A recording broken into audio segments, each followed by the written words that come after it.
Ramdam na po ang Pasko sa iba't ibang panig ng bansa. Mula sa Maguinao na Baguio hanggang sa isla ng Boracay.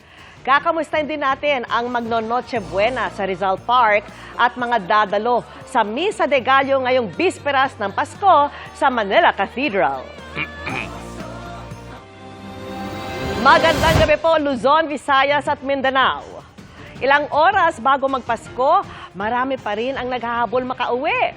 Tanggap na raw nila ang posibilidad na sa biyahe na abutan ng oras ng Noche Buena. Unahin po natin ang mga nasa Parañaque Integrated Terminal Exchange o PITX, kung saan libo-libo pa rin ang dumagsa ngayong bisperas ng Pasko. Doon mga kapuso, hindi lamang mga pasahero ang aming nakilala, kundi mga manggagawang magsasakripisyo malayo sa mga mahal sa buhay.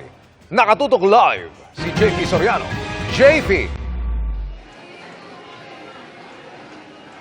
Good evening, Emil, Vicky, mga kapuso. As of 6 p.m., 154,000 mahigit na yung dumating dito sa PITX kahit po bisperas ng Pasko. Ibig sabihin, ang dami pa po talagang bumabiyahe. At kung marami po sa atin ang Magnonoche Buena kasama ating mga kaanak, mga mahal sa buhay, nakilala po natin yung mga Magnonoche Buena habang nasa biyahe. Aabuti ng 14 na oras ang biyahe pa Bicol ng bus na minamaneho ni Ronald Marchan mula sa Parañaque Integrated Terminal Exchange o PITX. Kalsada. Oo, doon kami Magnonoche Buena, alas 12. Ang kailangan kumita. May maiuwi sa pamilya ngayon. Kaya nag-video call na si Ronald sa 4 na anak na nasa Bicol. Merry Christmas sa inyo lahat. Sa kalsada si Papa magpapasko. Alam nila na malayo ako. Wala, ganun po talaga hanap buhay namin eh. Isa lang si Ronald sa mga ama, kapatid at anak na hindi makakapiling ang mga mahal sa buhay dahil kailangang magtrabaho ngayong bisperas ng Pasko. Pero ang sandaling marinig ang boses ng malambing na bati ng Merry Christmas. Very inspired ka, di ba, na merong anak sa'yo na nag-aalala, maski nasa malayo ka. Ang mga pasahero ni Ronald, gaya ni Alan, sa biyahe na rin aabutan ng Noche Buena at di na rin aabutan ng birthday ng kanyang ina ngayong bisperas. Happy birthday, ma. Dito ako, Child 7. Thank you po. Merry Christmas. Happy New Year. Hanggang nitong tanghali umabot na sa halos 80,000 ang pasaherong dumating sa PITX. Hindi pa kasama ang bilang na yan sa mahigit 1 milyong pasaherong naitalang dumating sa PITX simula December 19 hanggang kahapon. Kung may mga malayo ang biyahe, may mga biyaheng mabilis lang gaya ng mga pa-Cavite.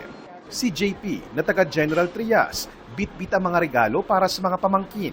December 25 daw talaga ang kainan nila sa bahay, pero ang bigayan ng regalo. Preparation ngayong gabi and then gigisingin na lang yung mga pamangkin ng hating gabi. Gusto ko lang makasama yung mga pamangkin ko. Yun yung pinaka-tradition ko pagka-holiday. Si Princess, bumili ng puto sa mga tindahan ng kakanin sa terminal. Pampartner daw sa ihahain nila sa Noche Buena mamaya. May spaghetti, may pansit, kahit anong pagkain. Ang mahalaga yung family magkakasama. Sa aming pag-iikot sa mga terminal gate, mga laruan at mga gift wrap na kahon ang kasama sa mga bagahe ng mga pasahero. Okay lang naman daw yan basta walang matatalim na bagay at mga bagay na maaring pagmula ng sunog, gaya ng mga nakumpiskang pailaw. Sabi ng pulisya para hassle-free ang biyahe, bantayang maigi ang mga gamit at bantayan ang mga kasamang bata.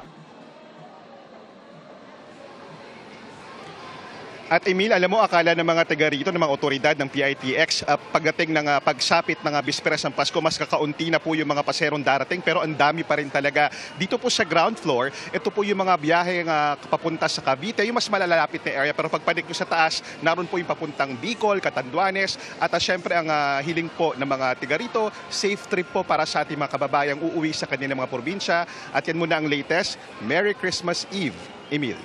Happy Christmas. Maraming salamat, JP Soriano.